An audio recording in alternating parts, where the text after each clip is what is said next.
আশাফের কানেও এ কথা পৌঁছেছে। আব্রু নিজেই পৌঁছে দিয়েছে ফোন করে সে কথা।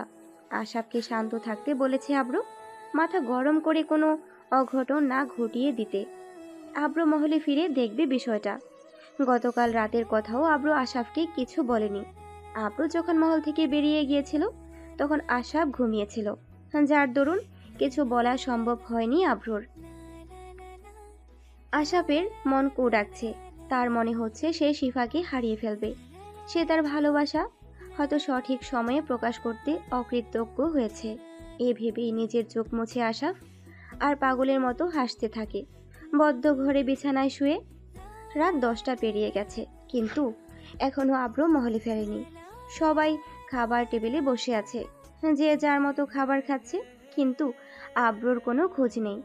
ওহু আব্রুর ফেরার অপেক্ষা করছে, কিন্তু আব্রু ফিরছে না। কেন এখন অবধি? ওহুর মন আনচান আনচান করছে, অস্বস্তি লাগছে তার। আব্রুর কাছে ক্ষমা না চাওয়ার আগ পর্যন্ত সে শান্তি পাবে না। কাচ্চির প্লেটে কাটা চামচ দিয়ে শুধু আলু খাচ্ছে অনেকক্ষণ যাবৎ, তবে খাচ্ছে না। গলা দিয়ে যেন কোনো খাবার নামছে না ওহুর। শুধু তাকিয়ে আছে মহলের সুদূর দরজার পানে। কখন আব্রু ভাই ফিরবে? মুখ ফুটে ওহুও কাউকে জিজ্ঞেস করতে পারছে না কিছু। ওহুর অস্থিরতা নজর করে ওহুর না বলা কথা। শিফা আওড়ায়, আব্রু ভাই কোথায় চাচি? আব্রু সাবার গিয়েছে অফিসের দরকারে। আজ হয়তো ফিরবে না, কাল কিংবা পরশু ফিরবে। কাজ শেষ হওয়ার উপর ডিপেন্ড করছে ওর ফিরে আসা। পুরনো জমিদার বাড়ি এই খান মহল। আজমল খানের পূর্বপুরুষদের হাতে তৈরিকৃত এই মহল। এত এত অঢেল সম্পত্তি, টাকা পয়সা থাকার পরেও এই খান মহলের মায়া কেউ কাটিয়ে উঠতে পারে না। যার দরুন এই মহলেই একসাথে যৌথভাবে খান পরিবারের সকল সদস্যের বসবাস। কিন্তু আদৌ কি শেষ পর্যন্ত এই খানমহল অক্ষত অবস্থায় থাকবে? আজমল খান কি পারবে বাঁচাতে তার পরিবারকে? নাকি কোনো একদিন ছিন্ন ভিন্ন হয়ে যাবে, সব এলোমেলো করে ধূলিসাৎ হয়ে যাবে এই মহল আর খান পরিবার? কি হতে চলেছে তাহলে? মধ্যরাত, বাইরে ঘুটঘুটে আধার। অমাবস্যা লেগেছে বোধহয়, না হয় মেঘেরা ঘর বেঁধেছে আকাশের বুকে। বজ্র মেঘের ডাক, সাথে বিজলি চমকাচ্ছে। মহলের চারপাশে দাঁড়িয়ে থাকা শত শত বছরের পুরনো গাছগুলো দৈবাৎ বিদ্যুৎ বেগে নড়ে উঠেছে। আর সেই শব্দে নড়ে উঠেছে চন্দ্রবালাও। কাঠের বারান্দায় বসে আছে সে মাঝ রাত্রি। ঘুম আসছে না তার, ভীষণ অনুতপ্ত বোধ হচ্ছে নিজের মধ্যে। শীতল বাতাস বইছে হাওয়ায়, মনের মধ্যে একটা জড়তা কাজ করছে, সাথে ভীষণ অভিমানও। বারান্দায় বসে অপেক্ষা করছে আব্রুর মহলে ফেরার। আজ রাতে কি আব্রু ভাই সত্যি মহলে ফিরবে না? তা কি করে হয়? বারান্দায় বসে এই আলাপনই বকছে ওহু। হাতের মুঠোফোন চেপে ধরেছে, ঘামে ভিজে তৈলাক্ত হয়ে গেছে। আব্রুকে ফোন করার সাহস কুলাচ্ছে না, তবে নিজেকে দমাতেও পারছে না। আব্রু ভাইয়ের সাথে কথা বলা যে এখন খুব বেশি দরকার। কলবে ভয় চেপে ধরে যা হবার দেখা যাবে। জোরে শ্বাস টেনে আনে গহীন হতে। ফোনটা কাঁপা কাঁপা হাতে তুলে নেয়। আব্রুর নাম্বারে কল ঢোকার পরিশেষে ওর সর্বাঙ্গ কাঁপছে। চোখ জোড়া বন্ধ করে শ্বাস টেনে নিচ্ছে, কিন্তু আব্রু সেই কল রিসিভ করে না। কল কেটে যায়। ও চমকে ওঠে। নিজের কলবে চেপে ধরা ভয় আরো গভীরভাবে বুক পিঞ্জরে হানা দেয়। দ্বিতীয়বার কল করার সাহস আর কুলোয় না। চুপটি করে গুটিসুটি মেরে বসে থাকে ব্যালকনিতে। জিহ্বা দিয়ে নিজের ওষ্ঠাজোড়া চেপে ধরে। মুহূর্তেই ব্যথায় টনটন করে ওঠে কপালের দুপাশ। সজোরে দুহাত চেপে ধরে। এ ব্যথা যে অসহনীয়, ভীষণ যন্ত্রণাদায়ক। ওর কলিজা কেঁপে ওঠে ব্যথার আঘাতে। কখনো এরূপ মনে হয় পাগল হয়ে যাবে এই ব্যথা সইতে না পেরে। চোখে পানি চলে আসে ওর। মস্তিষ্কে অনেক বেশি চাপ প্রয়োগ করে ফেলেছে, যার ফলস্বরূপ এ শাস্তি। কপাল চেপে ধরে হেলান দিয়ে শোয় বেলকনিতে। চোখের পানি পাপড়ি জোড়া নিভিয়ে দেয়। অন্যদিকে আশাপও নিজের চোখ মুখ ডলে পানি মুছে নেয়। সেও ঘুমায়নি, বারবার শিফার কথা ভাবছে আর আফসোস করছে। ইস, কত বড় ভুলটাই না হয়ে গেল।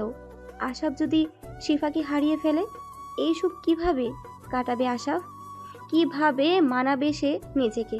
ভুল সময় আর সঠিক সময়ের পার্থক্য ভেদাভেদে সে কি হারিয়ে ফেলবে তার ভালোবাসাকে? আহা, 20টা বছর ধরে যাকে মন প্রাণ উজাড় করে ভালোবেসেছে, এতটা বছর যাবৎ সযত্নে নিজের পবিত্র অনুভূতিকে লুকিয়ে রেখেছে, সেই ভালোবাসা কি না দিন শেষে অন্য কারো হয়ে যাবে? অন্য কারো? এই ব্যথা কি সওয়া যায় আদৌ? সঠিক সময় ভালোবাসা প্রকাশ না করলে কি ভালোবাসা অন্য কারো হয়ে যায়? বোধ হয়। আশা পালঙ্কে আধ বসা হয়ে শুয়ে আছে, জানালা খোলা, বাহিরে জড়ো হাওয়া ভিতর ঢুকছে। আশা সেদিকে চেয়ে আছে, চোখ জোড়া ভীষণ রক্তিম বর্ণ ধারণ করেছে। পুরুষদের যে কাঁদতে নিষেধ, তবুও মাঝে মধ্যে ঠুকরে কেঁদে উঠছে। বদ্ধ ঘর, শ্বাস আটকে আসছে, অন্তরিয়ন্দ্রে প্রিয়বতীকে হারানোর ভয়, আর কপালে উৎকণ্ঠার ভাঁজ। আব্রু কখন ফিরবে? কি বলবে সে আশাফকে? আশাফ সেই অপেক্ষায়। দরকার পড়লে নিজের ভালোবাসা আদায়ের জন্য শিফার পায়ে লুটিয়ে পড়বে। শরীরে এক বিন্দু রক্ত বেঁচে যতক্ষণ পর্যন্ত আছে, ততক্ষণ পর্যন্ত তো ভালোবাসার মানুষকে কিভাবে অন্যের হতে দিবে? কখনোই না, কখনো না। রাত 3টা বেজে 49 মিনিট। চন্দ্রা ব্যালকনিতে বসে আছে, তন্দ্রায় মগ্ন সে। কখন যে অপেক্ষা করতে করতে ঘুমিয়ে পড়েছে তার হুঁশ নেই। দৈবাত গাড়ির হর্নে ওহু হকচকিয়ে উঠল। যোগ গেলে হন্তদন্ত হয়ে চোখ মেলে তাকিয়ে দেখে বারান্দায় শুয়ে আছে সে। কিছুক্ষণ আগের কথা স্মরণে আসতেই কপাল চাপড়ায়। ইস, আম্মা কিংবা চাচিরা যদি জানতে পারে মাঝরাতে বারান্দায় ঘুমিয়েছি, আম গাছে নিয়ে উল্টো করে ঝোলাবে। পুরনো মহল আর গাছগাছালি থাকায় এই বাড়িতে খারাপ কিছুর আছর আছে পূর্বে থেকেই। তারা নাকি মাঝরাতে হাঁটা চলা করে। কিন্তু কথা হচ্ছে, এত রাতে হর্ন বাজালো কে? কোথা থেকে আসলো সেই আওয়াজ? মাথায় তড়িঘড়ি করে মাথায় ওড়না টেনে বসা থেকে উঠে দাঁড়ায় ওহু। দোতলা বারান্দা থেকে উপর হয়ে মহলের রাস্তায় উঁকি মেরে দেখে আব্রু এসেছে। হ্যাঁ, আব্রুকে। পরনে তার হালকা নীল রঙের ব্লেজার, সাথে সাদা শার্ট ইন করে পরা। গলায় ঝুলন্ত টাইটা হাত দিয়ে আগলা করে নিল। অন্য হাতের বাঁধনে কিছু ফাইল। বুঝলো আব্রু ভাই মহলে ফিরেছে, অফিস থেকে কাজ শেষ করে। ততক্ষণে আব্রু মহলের সদর দরজা ঠেলে অন্দরে প্রবেশ করে। আব্রুকে দেখে উহুর চেপে যাওয়া ভয় আবারও উতলে ওঠে। যার জন্য এতক্ষণ অপেক্ষা করেছিল সে তো চলে এসেছে, এখন কিভাবে চাইবে ক্ষমা? ঠাস ঠুস করে যদি চর মেরে কান ফাটিয়ে দেয়, ভেবেই ওহু আচমকা গালে হাত দেয়। ওহুর হৃদম স্পন্দন যেন আকাশ ছুঁচ্ছে। বুকের বাঁ পাশে চেপে ধরে ঢুক গিলে। শেষ রাতের ঝড়ো হাওয়ায় ওহুর মাথার ওড়না সরিয়ে দেয়। কাঁধ অবধি চুলগুলো আজ বেশ লম্বা হয়েছে। ঠিকমতো যত্ন করা হচ্ছে না চুলগুলো। 9 বছর আগে যখন ওহুর অ্যাক্সিডেন্ট হয়েছিল, তখন সেই অপারেশনের সময় ওহুর মাথার সব চুল ফেলে দেওয়া হয়েছিল, যার দরুন এখন ওহুর কাঁধ অবধি চুল। নিজের জড়তা কাটিয়ে বারান্দা ছেড়ে নিজের কক্ষে ঢুকে ওহু। ঠোঁট উল্টায়, সাথে মাথা চুলকায়। আব্রু নিজের রুমে ঢুকেই অন্ধকারাচ্ছন্ন কক্ষে মৃদু আলোর লাইট জ্বালিয়ে দেয়। পালঙ্কের উপর ফাইলগুলো ছুঁড়ে মারে। ফাইলগুলোর পাশে ধপাস করে চিত হয়ে শুয়ে পড়ে। সাভার থেকে জার্নি করে এই মধ্যরাতে শাহবাগে এসেছে আব্রু। ক্লান্ত হয়ে পড়েছে বেশ। একটু জিরিয়ে শোয়া থেকে উঠে বসলো পালঙ্কে। গলার টাই এবং ঘড়ি খুলে পালঙ্কের এক পাশেই রাখলো। ব্লেজারটা খুলে ছুঁড়ে মারে পালঙ্কে। সাদা শার্টের বোতাম খুলে গুলো খুলছে আব্রু ড্রেসিং টেবিলের সামনে দাঁড়িয়ে। ঠিক তখনই দরজা ভেদ করার আওয়াজ ভেসে আসে। কেউ প্রবেশ করেছে কক্ষে, নিঃশব্দে। আব্রু ভ্রু কুঁচকে পিছন ফিরে তাকায়। মৃদু আলোয় অন্ধকারাচ্ছন্ন কক্ষে চন্দ্রার উপস্থিতি দেখে আব্রু চমকায়, তবে ঘাবড়ায় না। বুঝল এখানে তার উপস্থিতি হওয়ার কারণ। ওহু মাথা নিচ করে দাঁড়িয়ে আছে।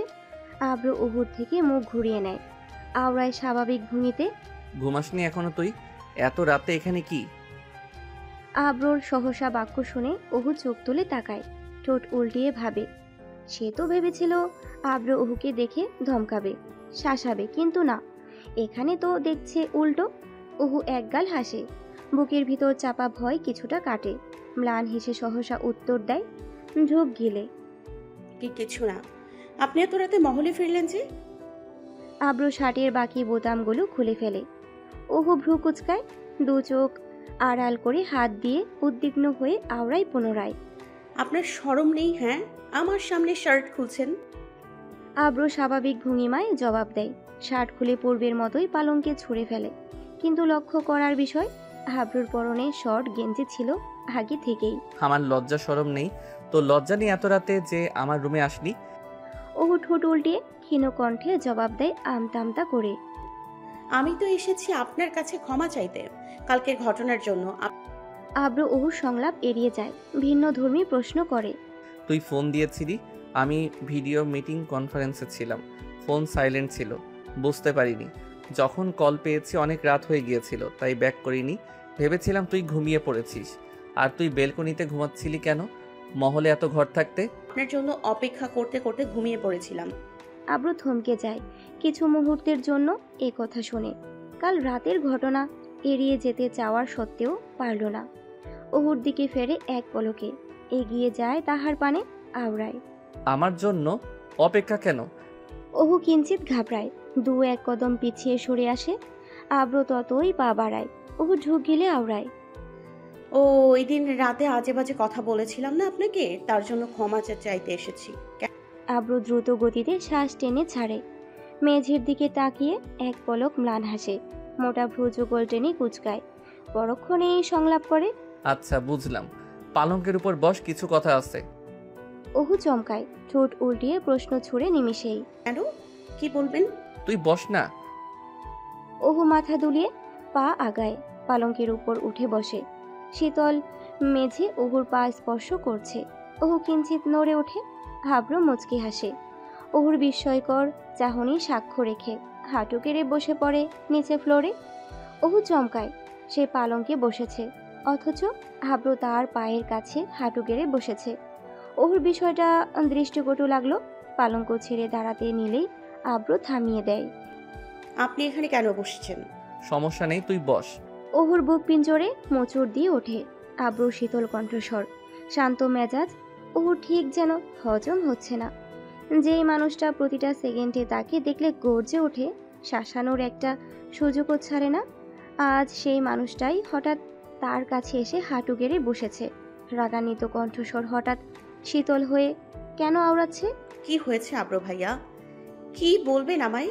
আমি চলে যেতে চাই, অস্বস্তিকর ফিল হচ্ছে আমার। তুই না আমার কাছে ক্ষমা চাইতে এসেছিস?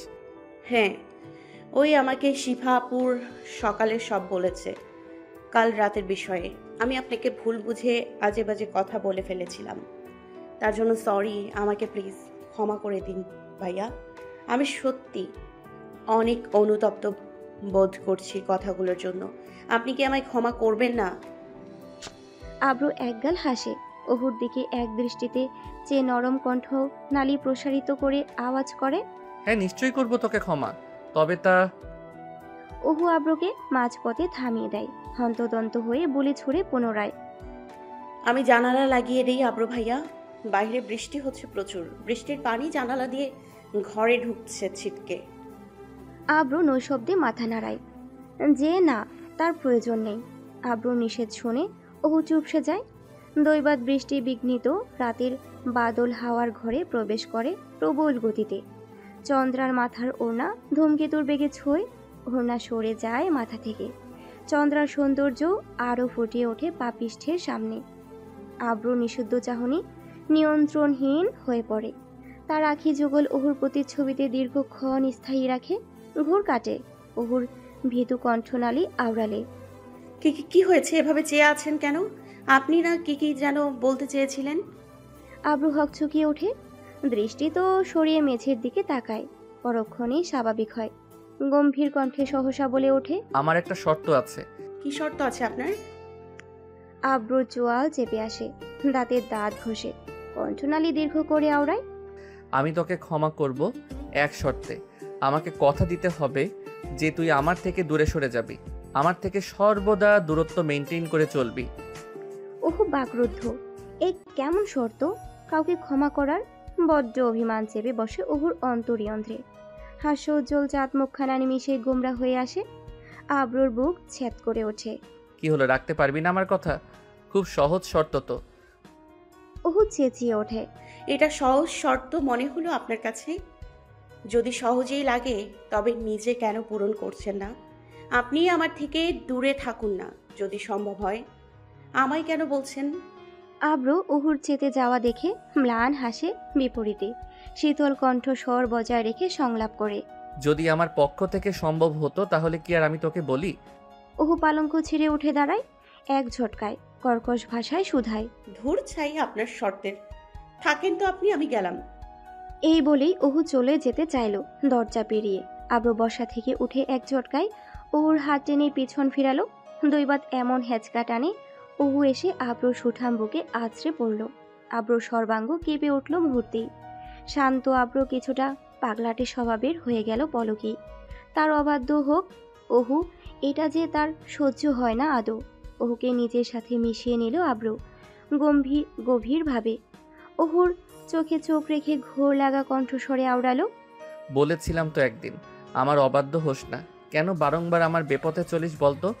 অহু গলা শুকিয়ে কাঠ, শুকনো ঢুক গিলে গলার সন্নিকটে সমস্ত বুলি এসে গুলিয়ে যাচ্ছে যেন।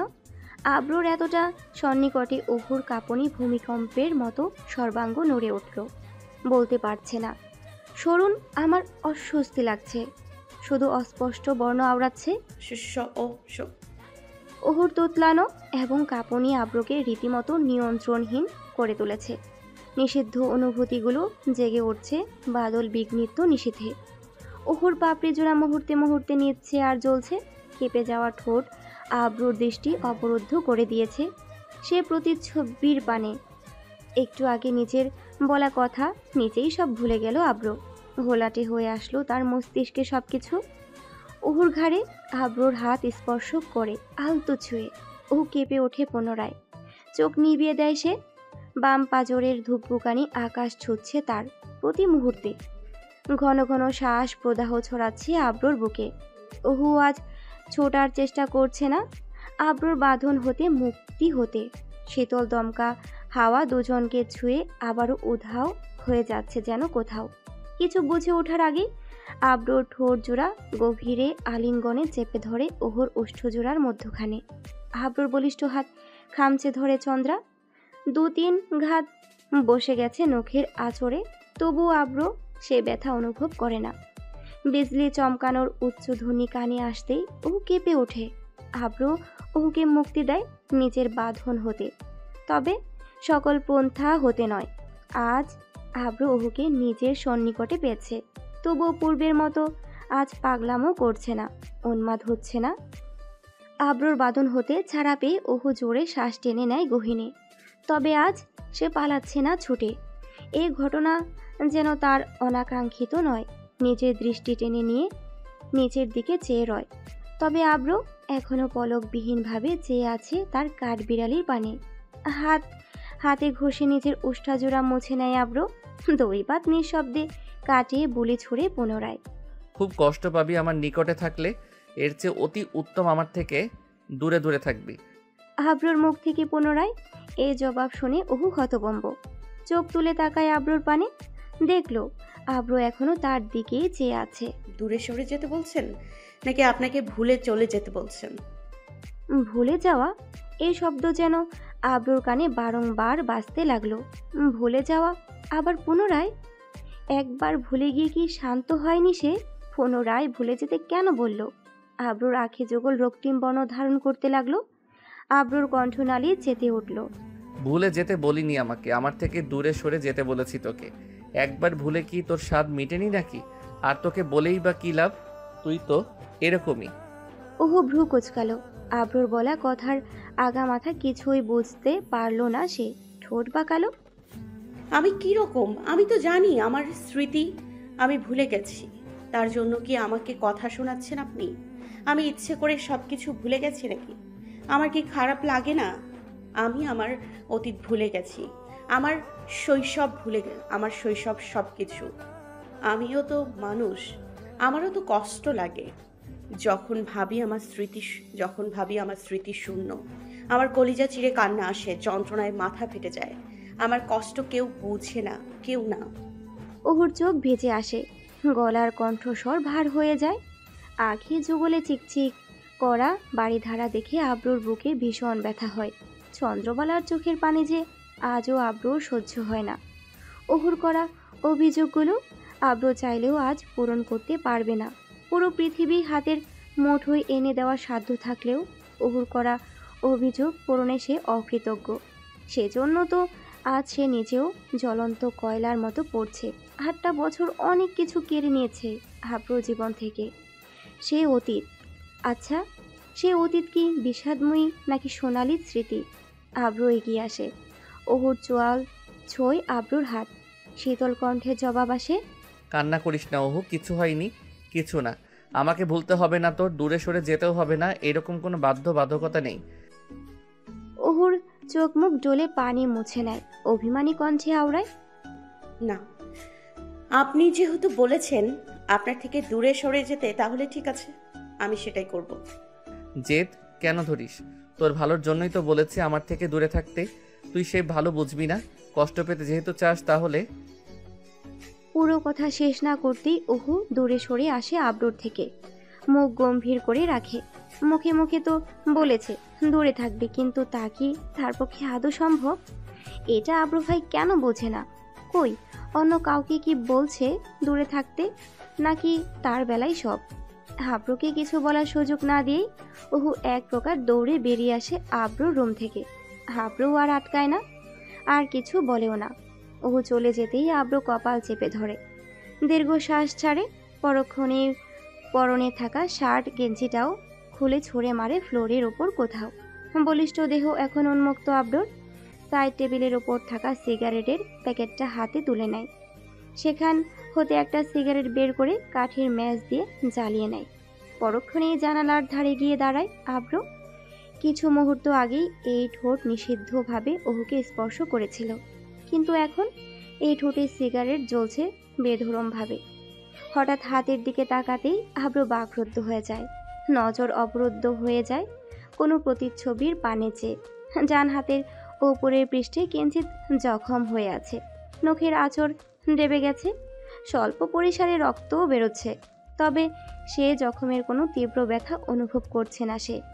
9 বছরের বুকে চেপে ধরা ব্যথার বিশাল প্রাচীর যেন এ ব্যথার কাছে অতি ক্ষুণ্ণ। আব্রু কাষ্ঠ হাসে। কিছু একটা ভেবে দু ঠোঁটের মাঝে চেপে ধরা সিগারেটটা ফেলে দেয় ছুঁড়ে বাহিরে। পরক্ষণেই ওয়াশরুমে ঢুকে পড়ে লম্বা একটা শাওয়ার নেওয়ার উদ্দেশ্যে। পরদিন বিশ্ববিদ্যালয় চত্বর। অহু আর তিশা মাঠের একপাশে বসে আড্ডা দিচ্ছে। ক্লাসের ব্রেক টাইম চলছে বিধায় অহু মাঠে বসে একটা বই পড়ছিল।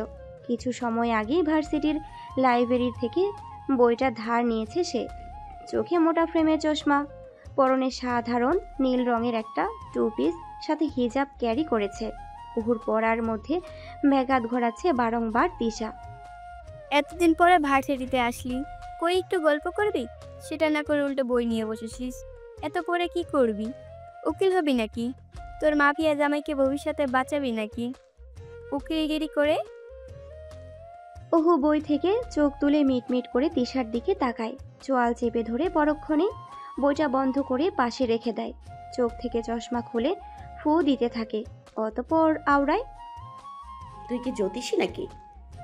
কেমনে জানলি আমার জামাই মাফিয়া হবে? বলা তো যায় না, হতেও পারে তোর জামাই মাফিয়া কিংবা ভালো হতে পারে।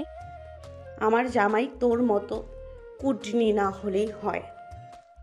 আরে তুই কুডনি বললি কেন? আমি কি করেছি? কুটনি না হলে নিজের বান্ধবীর জন্য কেউ এমন দোয়া করে নাকি যেন সে মাফিয়া জামাই পায়? কার জামাইয়ের কথা চলছে এখানে? পেছন হতে কারো অচেনা কণ্ঠস্বর ভেসে আসে অহুর নিকট। অহু পাশ ফিরতেই দেখতে পায় অচেনা কেউ। কে আপনি? অহুর ছোড়া প্রশ্ন টেনে এনে জবাব দেয় তিশা। ও হলো আবির, আমাদের ক্যাম্পাসে নতুন এসেছে, আমার কাজিন হয়। তুই তো এতদিন আসিসনি, তাই তোর সাথে ওর পরিচয় করিয়ে দিতে পারিনি। আর আবির, ও হলো আমার বেস্ট ফ্রেন্ড উহু। তিশার থেকে মুখ ঘুরিয়ে আবিরের দিকে নজর করল অহু। বেশ লম্বা চওড়াই ছেলেটার গঠন, সিগারেট টানছে একাধারে। যে দৃশ্য অহুর নিকট বিরল ঘটনা হিসেবে স্বীকৃতি পেল। এই ভার্সিটির মাঠ প্রাঙ্গণে।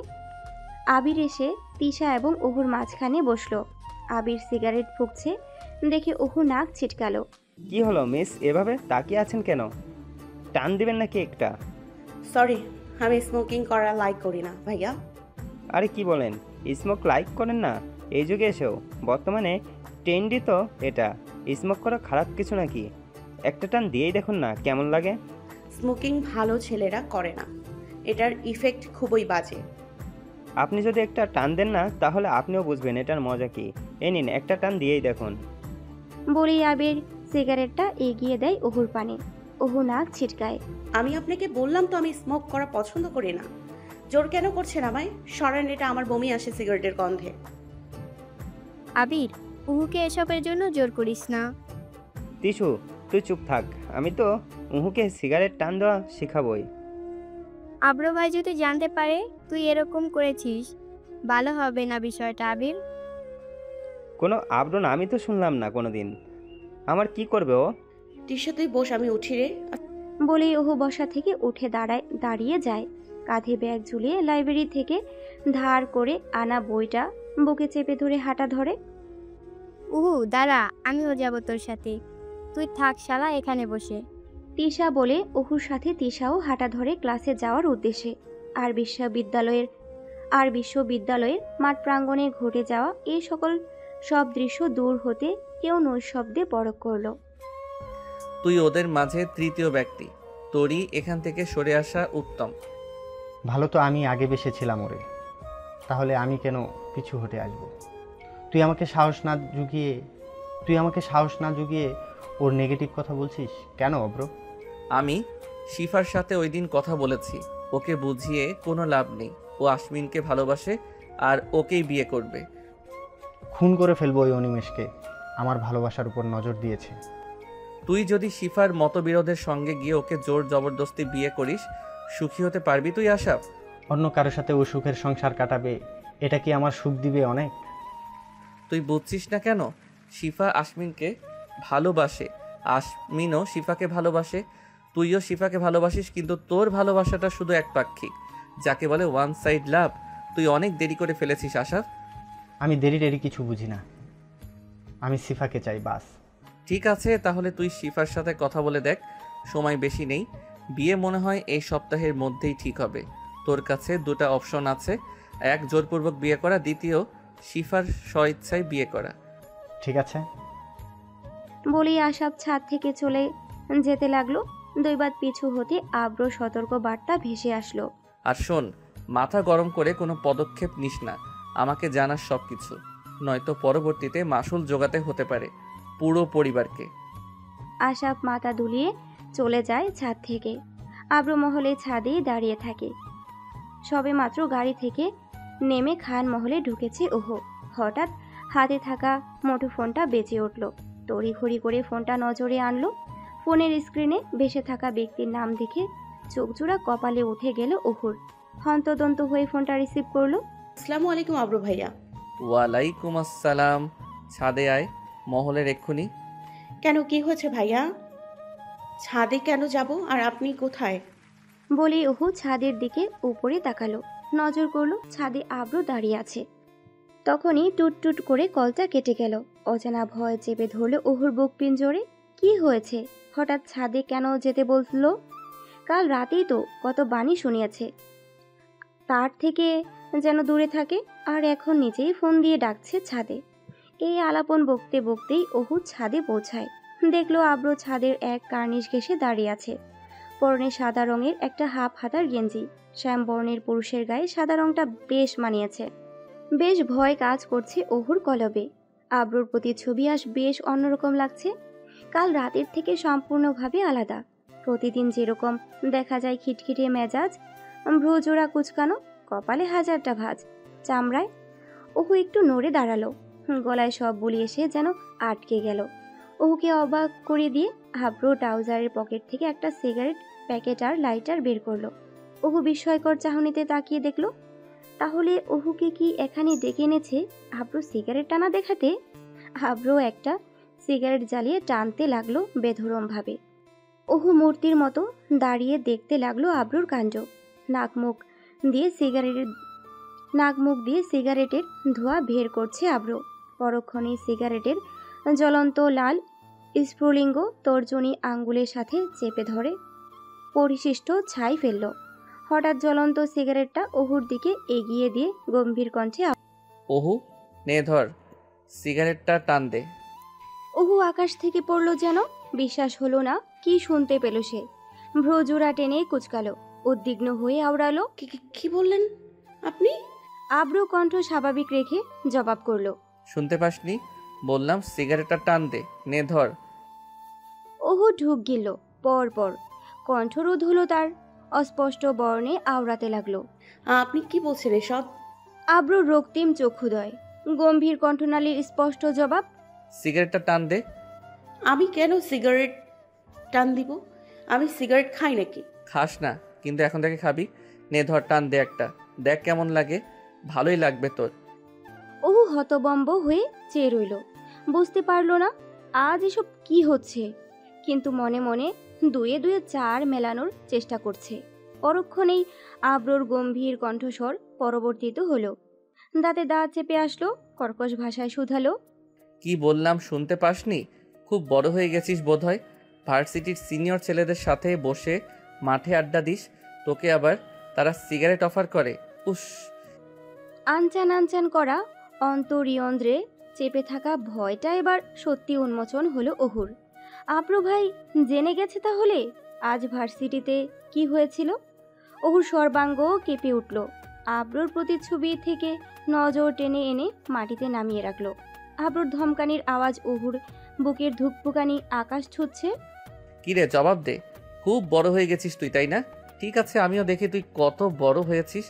আজ থেকে তোর ভার্সিটি কোচিং সব বন্ধ। দেখি তোর কোন বাপে আটকায় আমাকে। খান পরিবারের মেয়েকে সিগারেট অফার করে? এই বাইন, কে তোকে আমি দেখতেছি। মাটিতে পুঁতে ফেলবো একেবারে। অহু নড়ে দাঁড়ালো এবার। ভীষণ ভয় কাজ করছে তার ভিতর। আব্র নিয়ন্ত্রণ হারিয়ে ফেলেছে। তবে এ প্রশ্নের উত্তর এখন অবধি মেলাতে পারল না। অহু, কে বলেছে আব্র ভাইয়াকে এ কথা? আপনি কিভাবে জানলেন এই কথা? আব্র তর্জনী আঙ্গুলের সাহায্যে চেপে ধরা সিগারেটটা ফেলে দিল। তেড়ে আসলো অহুর নিকট। অহু পিছিয়ে গেল, তবে রেহাই পেল না। অহুর চোয়াল শক্ত করে চেপে ধরল আব্র। অহু দেখল আব্র রক্তিম চক্ষুদয়ে আগুন জল করছে। আব্রর মুখ অহুর সন্নিকটে থাকায় আব্রর ওষ্ঠজোড়া হতে ভেসে আসা সিগারেটের গন্ধ অহুর দম বন্ধ হয়ে যাওয়ার উপক্রম। আব্র দাঁতে দাঁত ঘষে উত্তর করে। তোর জন্ম থেকে এখন অবধি ঘটে যাওয়া এমন কোনো ঘটনা নেই যা আমি আব্রর অজানা, বুঝলি? এ কথা বলেই আব্র তার হাতের বাঁধন আগলা করে ছেড়ে দেয় অহুকে। অহু মুক্ত হয়ে জোরে জোরে শ্বাস টেনে নেয় গহীনে। ফর্সা উজ্জ্বল গালে লাল রক্ত জমাট বেঁধে গেছে, ভীষণ লাল হয়ে আছে। আব্র পুনরায় কিছু বলতে যাবে, দৈবাত ছাদে কারো আগমন ঘটে। অহু কাশতে থাকে। আগমনকারী ব্যক্তিকে আব্র চিনতে অকৃতজ্ঞ হলো। তবে অহু ঠিক চিনতে পেল।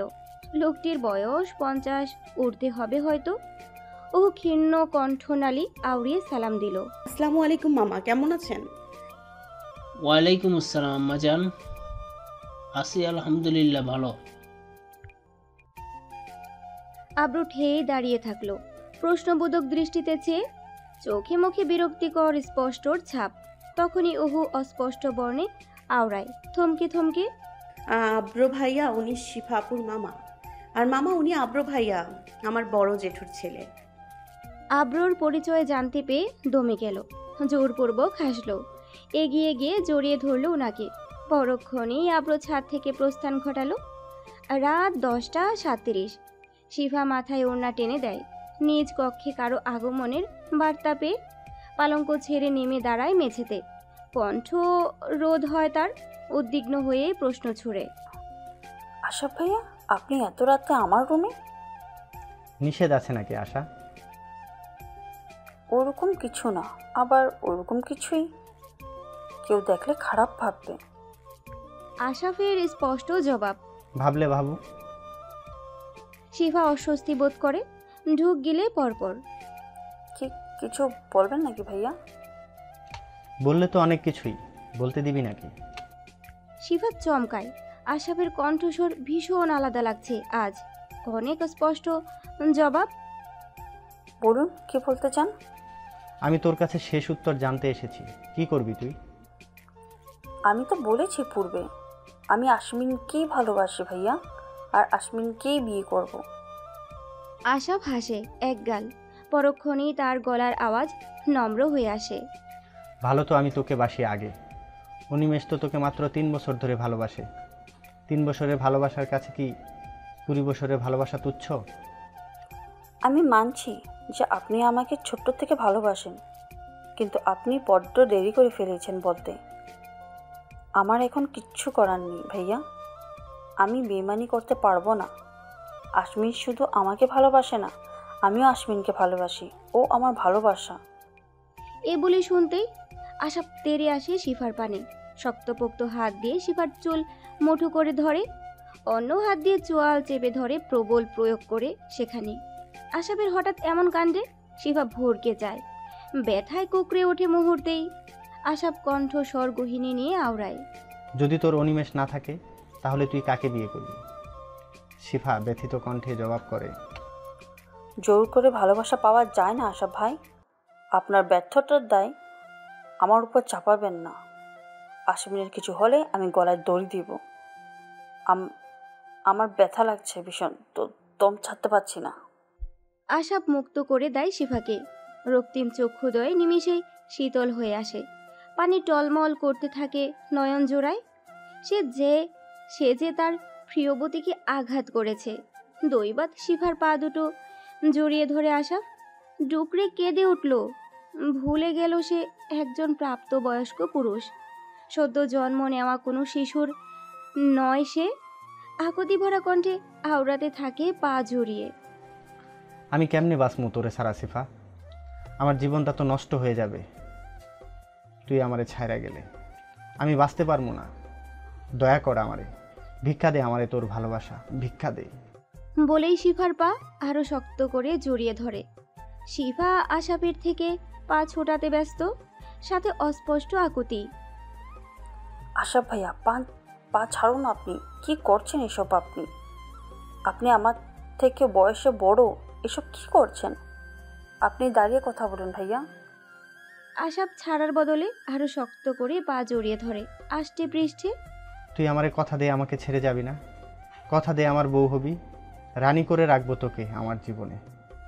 আপনি পা না ছাড়লে আমি আপনার কোনো প্রশ্নের উত্তর দিব না। আপনি উঠে দাঁড়ান আর কান্না করেন না প্লিজ আশাফ ভাইয়া, আমার কষ্ট হয়। আশাফ এক ঝটকায় পা ছেড়ে উঠে দাঁড়ায়, চোখ মুখ ঢলে পানি মুছে নেয়, ম্লান হেসে আওড়ায়। বল কি বলবি, বল তাড়াতাড়ি। শিফার চোখে পানি টলমল করছে আশাফের এই চিত্র দেখে। পাগলটা হয়তো সত্যি তাকে অনেক ভালোবাসে, কিন্তু আগে কেন বলল না এ কথা তাকে? শিফা অশ্রু সিক্ত নয়নে চেয়ে থাকে আশাফের পানে। আশাফ শিফার চোখের পানি মুছে দেয়, শিফার ঘোর কাটে, পুনরায় আওড়ায়। কাঁদছিস কেন বল না, বিয়ে করবি তো আমায়, বউ হবি তুই তালুকদার বাড়ির। শিফার কণ্ঠস্বর ভেঙে আসে, কলবে চেপে রাখা ভয়, আখি যুগলে টলমল করা অশ্রু ঝরে পড়ে গালবে মুহূর্তেই। ডুকরে কেঁদে ওঠে আশাফের দুহাত খামচে ধরে, কান্না মিশ্রিত কণ্ঠে শুধাতে থাকে। আপনি এত দেরি করলেন কেন? 3টা বছর আগে বললে কি এমন হতো? আমি বলতে চাইছিলাম, কিন্তু মামা নাকি এখন বিয়ের ব্যাপারে কোনো কিছু ভাবছে না তোর বিষয়ে, তাই বলা হয়নি। আমি তোকে প্রেমিকা বানাতে চাই নাই, আমার অর্ধাঙ্গিনী বানাতে চাইছি। শিফা চোখ মুখ ডলে, ওড়না দিয়ে মুখ মুছে নেয়। পরক্ষণেই শিফা দুহাত জোর করে হাঁটু গেড়ে বসে পড়ে আশাফের ধারে। আশাফের মস্তিষ্ক ধোঁকা দেয় আশাফকে, বরফের মতো জমে যায়। আশাফ ভাই, আমার এখন কিচ্ছু করার নেই, কিচ্ছুটি না। আপনি দেরিতে বলেছেন, এটাই আপনার সব থেকে বড় ভুল। আমি এই সময়ের মধ্যে অন্য কাউকে ভালোবেসে ফেলেছি। আমার সেখান থেকে বেমানের মতো পিছু হটে আসা অসম্ভব। আপনার মতো এমনই আবদার সে আমার কাছে করেছিল 3 বছর আগে, পার্থক্য শুধু সময়। আপনি আমাকে ভুলে যান প্লিজ প্লিজ। বলেই শিফা ফুপিয়ে কেঁদে ওঠে। সেও তার ভালোবাসার বাঁধনে আটকা পড়েছে। শিকল বেরি পায়ে তার, বিকল্প রাস্তা নেই তার নিকট। কিছু মুহূর্তের জন্যই তুই আমার মন মস্তিষ্ককে ধোঁকা দিলি। আশাফের মুখ থেকে তুমি শব্দটি শুনেই শিফা কেঁপে ওঠে। অশ্রুরুদ্ধ নয়ন তুলে তাকায় ভেঙে চূর্ণ বিচূর্ণ হয়ে যাওয়া পুরুষের পানে। সে পুনরায় আওড়ায়। কবিটো যদি রেনকে পেয়ে যেত তাহলে দুনিয়া বুঝতো ভালোবাসা কি। তদ্রূপ আমিও যদি তোকে পেতাম, আমি বড়ই ভাগ্যবান হতাম শিফা। শিফা বসা থেকে উঠে দাঁড়ায়, অস্পষ্ট বর্ণে ব্যথাতুর কণ্ঠে শুধায়, আপনি আমায় ক্ষমা করে দিন আশাফ ভাই। আপনি ক্ষমা না করলে আমি আমৃত্যু সুখ পাব না। আজকের দায় পরের জন্মে শোধ করিয়েন। এই জন্মে না হয় বাকি রইল। পরজন্ম নাই বলেই এই জন্মে তোকে পাওয়ার বড় ইচ্ছে ছিল। আমাকে কি তাহলে আর কোনদিন ক্ষমা করতে পারবেন না আশাফ ভাই?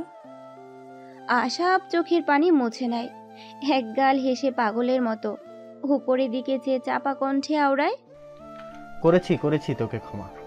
ভালো থাক তুই, ভালো থাক। বলেই আশাফ শিফার রুম থেকে বেরিয়ে যেতে নেয়। দৈবাত পিছু হতে শিফার চাপা কণ্ঠের আওয়াজ আসে, আপনি হয়তো আরো কিছু বলতে চেয়েছিলেন। আশাফের চলন রোধ হয়, পিছন ফিরে তাকায়, হাওড়ায়, সৃষ্টিকর্তা কি পারতো না তোর আর আমার মিলন একই পৃষ্ঠায় লিখতে এই জন্মে? নৈশব্দ নিষেধ।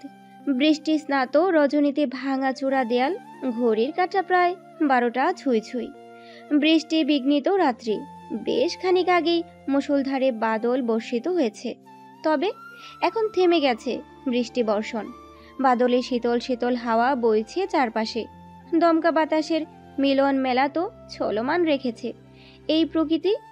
নিশে রাত যতই গভীরে ডুবছে, শিয়াল কুকুরের ডাক ততই তীব্র হচ্ছে।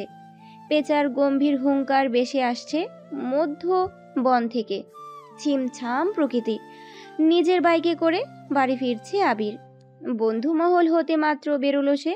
ক্ষীণ কণ্ঠ নালী আউড়িয়ে দু একটা বাক্য উচ্চারণ করছে। বেসুর তার গানের সুর। নৈশব্দকে কাটিয়ে সজাগ করার প্রয়াস কেবল। বাড়ি ফেরার এ পথ কেবল একমাত্র, অন্য কোনো বিকল্প রাস্তাও নেই ফেরার। সন্ধ্যার পর হতেই এই রাস্তা জনমানবহীন হতে থাকে। আপন গতিতে ফাঁকা রাস্তায় বাইক চালাচ্ছে আবির। রাস্তার দুধারে শতাব্দী পুরনো গাছগাছালি। কয়েক শত মিটার পেরুলে মৃদু আলোর ছোট্টখাটো ল্যাম্প পোস্টের দেখা মেলে। দৈবাত আবিরের দৃষ্টি স্থির হলো। রাস্তার ঠিক মাঝখানে একটা কালো রঙের গাড়ি দাঁড় করানো। আবিরের হৃৎপিণ্ড কিঞ্চিত থমকালো, ভ্রুযুগল কুচকালো সে। অবাধ দৃষ্টিতে চেয়ে রইল। বাইকের চলন্ত গতিরোধ হয়ে থামলো পরিশেষে। আবির বাইক হতে নামলো, ভালোভাবে পরখ করলো সামনের প্রতিচ্ছবি। গাড়ির সামনে কোনো এক সুঠাম দেহের অবয়ব হেলান দিয়ে দাঁড়িয়ে আছে। আবিরের উঠতি বয়স, মেজাজ মন প্রাণ সবই চঞ্চল। মাঝপথে এভাবে গাড়ি থামিয়ে দাঁড়িয়ে থাকা কোনো নীতির মধ্যে পড়ে কি আদৌ? গলা স্বর কর্কশ হয়ে উঠল তার। ভ্রুযুগল ভাঁজ করলো মুহূর্তেই, হাঁক ছুড়ল ক্ষিপ্ত নয়নে চেয়ে, এই কে রে? অন্ধকারাচ্ছন্ন নিশীতে ঘোলাটে প্রতিচ্ছবি তার। হেলান দিয়ে দাঁড়িয়ে রইল না, সোজা হয়ে দাঁড়ালো। ইন করা প্যান্টের পকেটে হাত গুজল। পরনে সাদা শার্ট, তার উপর কালো ব্লেজার। গলায় থাকা লং টাইটা হাত দিয়ে কিঞ্চিত আগলা করলো। গম্ভীর মুখশ্রীতে ঠোঁট নড়ল না তার। আবির নয়ন জোড়া ছোট্ট করলো, শুকনো নজরে চাইল, তবুও চিনতে অকৃতজ্ঞ হলো। আবির পুনরায় সংলাপ করলো, শুনতে পাসনি কি বললাম? এভাবে পথ আটকালি কেন? চিনিস আমায়? জগন্নাথ বিশ্ববিদ্যালয়ে পড়ি আমি। একবার নাম বলবো তোর, আমার বড় ভাইরা তোর পা ভেঙে লুলা করে পথে বসাবে। নাম কি বল তোর? জবাব আসলো মৃদু স্বরে, খান আররাব খান আব্রো নাম আমার। আবির মাথা চুলকালো, চিনল না। দু কদম সামনে এগোলো, প্রশ্ন ছুড়ল, কোন আব্রো? চিনি না তো। আবির স্বাভাবিক ভঙ্গিতে দাঁড়িয়ে রইল। পকেট থেকে সিগারেট বের করে জ্বালালো। বলল, তোর বাপও আমায় চিনে না। রাস্তা দিয়ে কুত্তা চলাফেরা করে, তাই কুত্তা সবাই চিনে। বাঘ কিন্তু সবাই জানে জঙ্গলে থাকে, তাই বলে আবার সব জঙ্গলে না। আবির কিছু বুঝে উঠতে পারল না এই সংলাপের কিছুই। কথা বাড়াতে তার মন চাচ্ছে না, যার দরুন এড়িয়ে চলে যেতে চাইল। তবে আব্র পথ আটকালো, হুঙ্কার দিল। এদিকে আয়। আবির চলন রোধ করে থামল। চলে যাওয়ার পথে বিঘ্ন ঘটায়। আবির চেতল, পিছু ফিরল, এগিয়ে গেল তীব্রতর হেঁটে আব্রর পানে। শটান হয়ে দাঁড়ালো তার সামনে, বুলি ছুড়ল। কি হয়েছে? বারংবার পথ আটকাচ্ছিস কেন আমার? আব্র জ্বলন্ত সিগারেটটা শক্ত করে দু উষ্ঠা জোড়ার মাঝে চেপে ধরল। হাতের আঙ্গুলগুলো মুঠো করল শক্ত করে। অন্ধকার আচ্ছন্ন নিশীতে সে প্রতিচ্ছবি দৃষ্টি অগোচর হলো আবিরের। আব্রর চোয়াল চেপে আসলো। দৈবাত আবিরের গলায় বাঘের থাবা বসালো আব্র। পরপর কয়েকটা ঘুষি বসালো আবিরের নাক বরাবর। মুহূর্তেই আবিরের নাক ফেটে রক্ত গড়িয়ে পড়ল। আব্র থামল না। আবির গুঙিয়ে উঠল। বাঁচার অন্তিম প্রচেষ্টা তার। সম্বোধনের বর্ণ পরিবর্তন হলো। আরে ভাই, আমারে মারতেছেন কেন? আমি তো চিনি না আপনারে, আমারে মারেন কেন? আব্র কোনো জবাব করল না। শীতল কণ্ঠস্বর, শীতল চক্ষুদয় পরক্ষণেই জ্বলন্ত হয়ে উঠল আগুনের লাল শিখার ন্যায়। টেনে হিসড়ে আবিরকে গাড়ির পিছন পাশে নিয়ে গেল। আব্রর ঠোঁটদ্বয় দিয়ে চেপে ধরা সিগারেটটা হাতে নিল। জোরপূর্বক আবিরের মুখের ভিতর জ্বলন্ত সিগারেটটা ঢুকিয়ে দিল। এ হাত দিয়ে চেপে ধরল, এক হাত দিয়ে চেপে ধরল আবিরের মুখ। আওয়াজ করে উঠল আব্র, সিগারেট খাওয়াবি না তুই? সিগারেট বলেই আব্র গাড়ির ডিঙিতে আবিরের মাথা ঠুকে দিল। পরপর বিরতিহীন। আবির নিস্তব্ধ হয়ে গেলে হঠাৎ ছোট আর কোনো চেষ্টা করলো না। আর আব্র শার্টের কলার উঁচিয়ে ধরল। পরক করলো আবিরের কপাল বেয়ে অবাধে রক্ত গড়িয়ে পড়ছে। নাক ঠোঁট ফেটে গিয়েছে। রক্তে ভিজে চুবে আছে আবিরের পরনের গেঞ্জি। আব্র হাতের বাঁধন আলগা করে ছেড়ে দিল আবিরকে। পিচ ঢালা রাস্তায় লুটিয়ে পড়ল আবির। অচেতন হয়ে পড়েছে সে। আব্র থেমেও শান্তি পেল না। আরেকটা সিগারেট জ্বালালো পরক্ষণেই। অচেতন আবিরের শরীরে পরপর কয়েকটা লাথি মারল। অতঃপর নিজেই কিছু একটা ভেবে অ্যাম্বুলেন্সের জন্য কল করলো। খানমহল, রাত 1টা। আশাফ খান মহলেই রয়েছে। আশাফের আম্মা এবং আশফি দুজনেই তালুকদার বাড়ি ফিরে গিয়েছে। হয়তো তার কাল কিংবা পরশুই ফিরবে আবার খাল মহলে। কিছু মুহূর্ত পূর্বে তাদের সাথে অনেক কথা বলেছে আশাফ। আজ একটু অন্যরকমভাবে কথা বলেছে তাদের সাথে। কণ্ঠস্বর একদম নম্র ছিল। কিঞ্চিত প্রহরের জন্য রেগে যায়নি আজ বাবার কথা শুনে। বড়েনি কোনো গালিগালাজ। খুব করে জিজ্ঞেস করেছিল আশাফের আম্মা, হঠাৎ এত ভালো হবার কারণ কি বাবা তোর? প্রত্যুত্তরে শুধু একটা মুচকি হাসি হেসেছে আশাফ। জবাবটা শুধু নিজের কলবেই শিকল দিয়ে রুদ্ধ করে রেখেছে। কাঠের সোফায় বসে আনমনে কিছু লিখছে সে। চোখ ভিজে ভীষণ লাল হয়ে গেছে। কিঞ্চিত সময়ের জন্য কারো মনে হবে ছেলেটার বোধহয় সর্দি লেগেছে, কিন্তু তা আদৌ সত্য নয়। টানা 13 মিনিট যাবৎ একটা চিরকুট লিখছে। জীবনে বহু চিরকুট লিখেছে নিজের প্রিয়বতীর জন্য। সে চিঠিগুলো বেনামি খামে কোথাও উড়িয়ে দিয়েছে গগন চুম্বিতে। পৌঁছাতে দেয়নি প্রিয়বতীর সান্নিধ্যে। আজ চিঠিটা নিশ্চয়ই পৌঁছাবে তার প্রিয়বতীর নিকট। শখ করে মনে নাম রেখেছিল একদিন প্রিয়বতী। আজ বাদে কাল সে প্রিয়বতীর অন্যের ঘরের শখের অর্ধাঙ্গিনী হবে, অন্যের প্রিয় নারী হবে, অন্য পুরুষের আদুরে বাচ্চার মাও হবে বোধ হয়। হে তো ভীষণ যন্ত্রণাদায়ক। মুক্তির পথ একমাত্র হলো আত্মহত্যা। হ্যাঁ, নিজের রূহ যদি নিজেই হরণ করবে, বেইমানি করবে নিজ সৃষ্টিকর্তার সহিত, যার দরুন মৃত্যুপথ যাত্রার শেষ চিরকুট এটা। কলমের দাগ টেনে দিল, লিখল চিরকুটের ইতি। সমাপ্তির পূর্বে খোদাই করে লিখল, শতাব্দীর পর শতাব্দী পেরোবে, কিন্তু বুকের পাশে তুই রবি প্রিয়বতী। চোখ মুখ জ্বলল, পানি মুছল আশাফ। কাষ্ঠ হাসল নিজের ভাগ্যের উপর। চিরকুটটা ভাঁজ করে তার উপর পাথর টুকরো দিল, যেন উড়ে পুনরায় না হারিয়ে যায় তার প্রিয়বতীর মতন। পকেট থেকে মুঠোফোন বের করে নিজের গর্ভধারিণী মায়ের ছবি সম্মুখে ফোটালো।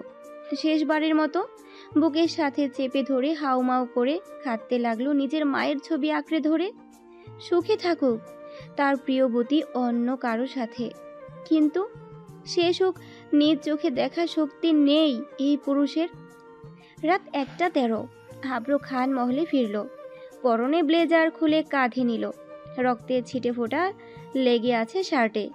খান মহলের সদূর দরজা ঠেলে অন্দরে ঢুকতেই মুখোমুখি হয় আজমল খানের। আব্র কিঞ্চিত নড়ে দাঁড়ায়। যতই হোক নিজের পিতা বলে সংলাপ। আজমল খান অন্দরমহলের কাঠের সোফায় বসে সিগারেট ফুঁকছেন। আশেপাশে কেউ নেই, তিনি এবং আব্র একাই। নৈশব্দ কাটিয়ে বুলি ছুড়লেন, এ তো রাতে কোথায় থেকে ফিরলে আব্র? জবাব আসলো গম্ভীর কণ্ঠের, পুরান ঢাকা গিয়েছিলাম, রাস্তায় জ্যাম ছিল তাই দেরিতে ফেরা। পাল্টা প্রশ্ন আসলো না আজ।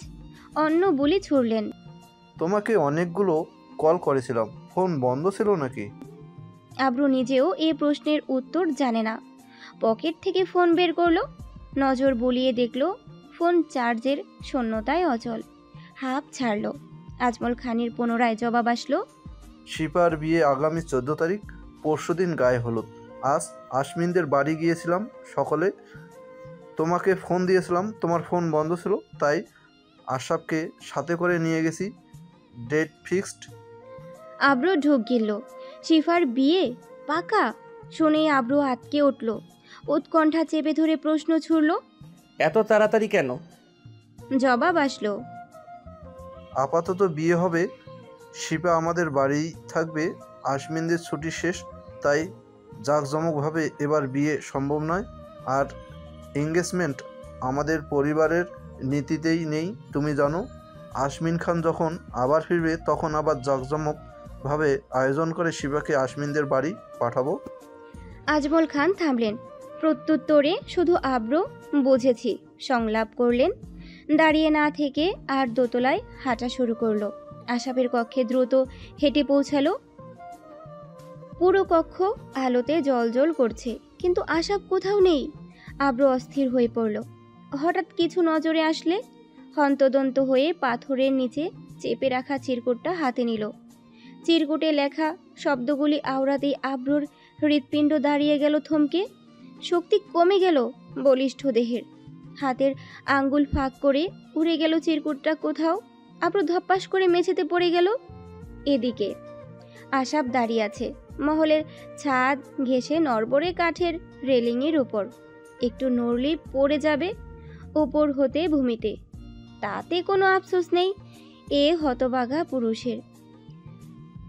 নীরব নিষেধ, কেউ নেই আশপাশ, কারো নজরে নেই আশাফ।